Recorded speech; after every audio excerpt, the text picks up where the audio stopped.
జై శ్రీమన్నారాయణ. అస్మద్గురుభ్యో నమ. నమో విశుద్ధ సత్వాయ హరయే హరిమేధసే వాసుదేవాయ కృష్ణాయ ప్రభవే సర్వసాత్వతాం.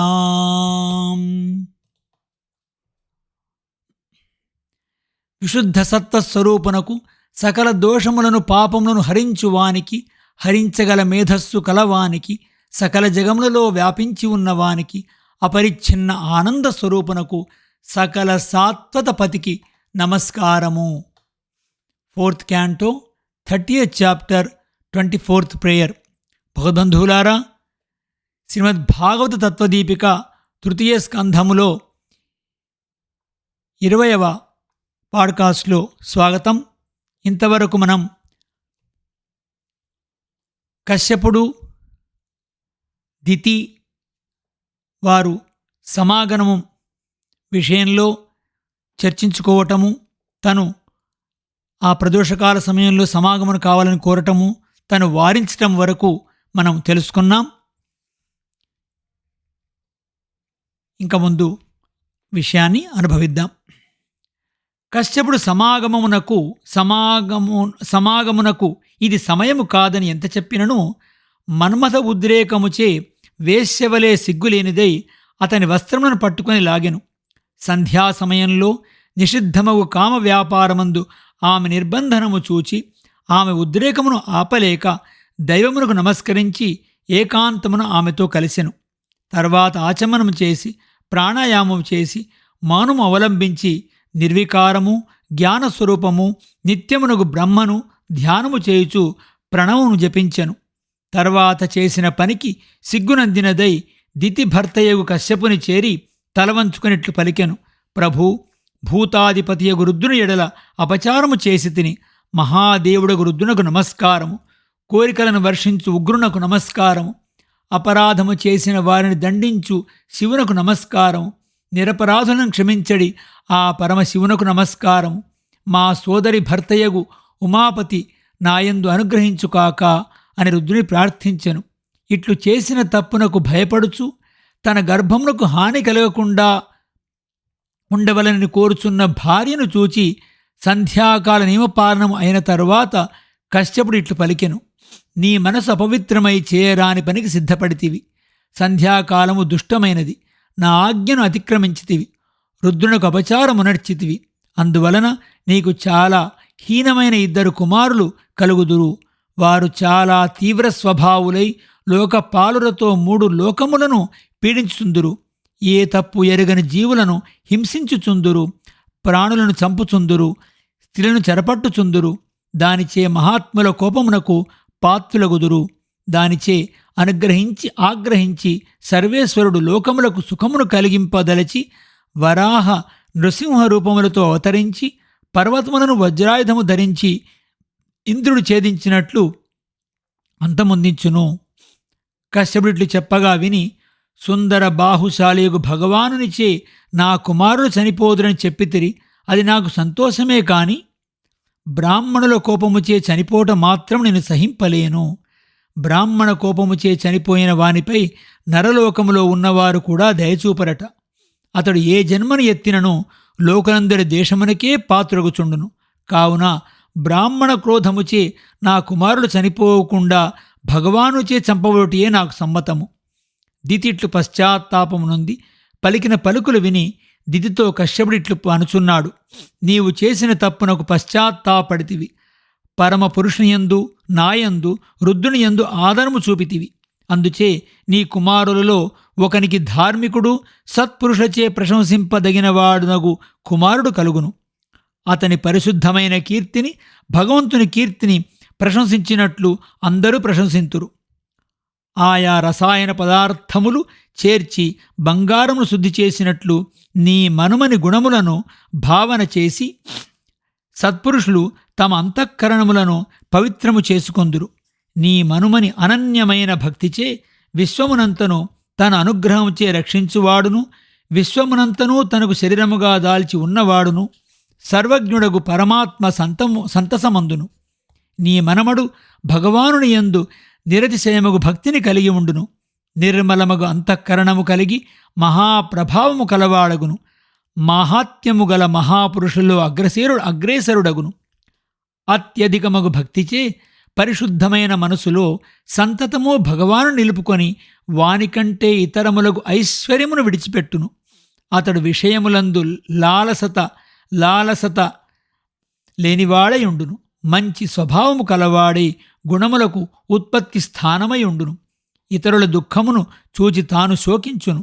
లోకములో ఎవ్వరిని శత్రువుగా అతను భావింపడు. లోకములో అందరి శోకమును తొలగించువాడై ఉండును. చంద్రుడు వేసవి కాలమందలి తాపమును తగ్గించి ఆహ్లాదమునిచ్చునట్లు ఈతడు జనులందరకు ఆధ్యాత్మికాది తాపములను తగ్గించి ఆనందమును కలిగించుచుండును. సకల పదార్థములయందు లోన బయట లక్ష్మీవల్లభుడైన పుండరీకాక్షుని దర్శించుచుండును. ప్రకాశించున్న కుండలములచే అలంకరింపబడిన ముఖము గల భగవానుని దివ్యముఖ మండలమును చూచుచుండును. ఇట్లు కశ్యపుడు తన కుమారులను శ్రీ మహావిష్ణువు చంపుననియు మనవడు మహాభక్తుడగు నేను చెప్పగా విని ఆనందించెను. దితి కశ్యపుని దివ్యశక్తిచే గర్భవతి అయి ఆ గర్భమును ఇంద్రుడెక్కడ అంతమొందించును అని భయపడుచూ 100 సంవత్సరములు గర్భమును ధరించి ఉండెను. ఆ గర్భము యొక్క తేజస్సు లోకమంతటా వ్యాపించి సూర్యకాంతి కూడా సాటిగా లేనిదిగా ప్రకాశించుండెను. దేవతలందరూ కాంతిహీనులగుచుండిరి. అన్ని దిక్కులా చీకటి వ్యాపించి ఇవి తూర్పు పడమరలని తెలియకుండెను. ఇట్లుండుటను చూచి దేవతలందరూ బ్రహ్మ వద్దకేగి ఇట్లు నివేదించిరి. ఓ విభూ, మేమెందుకింత భయపడుచున్నామో నీవు ఎరుంగుదువు. నీ జ్ఞానము కాలవశముచే సంకోచమునందునది కాదు. నీ జ్ఞానమునకు ఏ విషయము గోచరము గానిది ఉండదు. దేవదేవా, జగన్నిర్మాత, లోకనాథులకు శిరోభూషణమైన వాడా, అందరి హృదయములలోని భావమును ఎరుంగువాడా, నీకు నమస్కారము. ఇంద్రియ గోచరముగు జగత్తునకు కారణమైన వాడవు నీవు. పరమాత్మయే సర్వజగత్తునకు కారణమైనను రజోగుణమును ప్రధానముగా స్వీకరించిన నీవే ఈ జగత్తును సాక్షాత్తు సృష్టించుచున్నావు. విజ్ఞానమే నీకు బలము. దేవమనుష్యాద రూపములను కల్పించువాడవు నీవు. నీ సంకల్పమునందే ఈ లోకములన్నీయూ చేరి ఉన్నవి.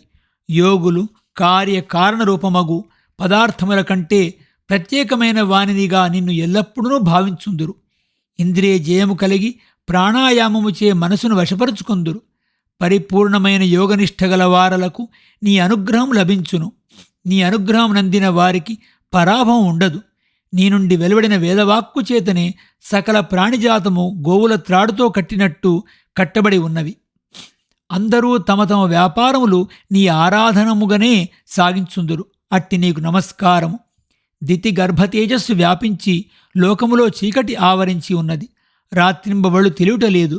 లోకములకు క్షేమమును కలిగించుము.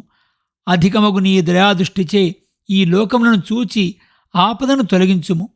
కశ్యపుని దివ్య తేజస్సు దితి గర్భమునందు వృద్ధినందుచు లోకమును చీకటి చేయుచున్నది. నీవే రక్షింపుము. ఇట్లు దేవతలు ప్రార్థింపగా వేదవేద్యుడకు బ్రహ్మ మందహాసము చేసి మధుర వాక్కుతో దేవతలకిట్లు బదులు పలికెను. ఓ మానసపుత్రులారా, మీకంటే ముందు సనకాదులు నా నుండి జన్మించినారు. కాని వారు విషయాభిలాష లేని వారై ఆకాశ మార్గమును సంచరించుందురు.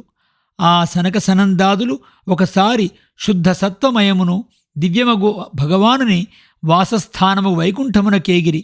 ఆ స్థానము సర్వలోకమును నమస్కరింతురు. ఏ కోరికలు లేక నిష్కామముగా తాము తమ ధర్మమును ఆచరించుచు భగవదారాధనము ఏ పురుషులు చేయుచుందురో వారు ఆ వైకుంఠమందు శాస్త్రముల చేతనే ఎరంగదగిన భగవానుడు జ్ఞానశక్త్యాది గుణములచే పరిపూర్ణుడై పరమ కారణమైన రజోసంపర్కము లేని శుద్ధ సత్వమైన శరీరముతో తన భక్తులను సుఖింపచేయుచు వేంచేసి ఉండును. అచట నిశ్రేయసము అను వనము గలదు. అచట వృక్షములు సర్వ ఋతువులందుండెడి పుష్పాదులు కలిగి కోరికలన్నిటినీ ఈడేర్చుండును. మూర్తి భవించిన కైవల్యం వలె ఆ లోకము ప్రకాశించుండును. ఆ వనమునందు విమానారూఢులైన దేవతలు తమ స్త్రీలతో కూడా లోకభర్తయగు భగవానుని పాపహరములకు చరిత్రములను గానము చేయుచుందురు. అచట వసంత ఋతువునందలి మాధవీ కుసుమములందలి మకరందము పరిమళములతో నిండిన వాయువు వీచుండును. భగవాని చరిత్రములు పాడేడి దేవతలు అట్టి వాయువును ఆఘ్రాణించున్నను. భగవత్ చరిత్రలో ఉండేడి మాధుర్యముచే ఆ వాయువుచే ఆకర్షింపబడరు.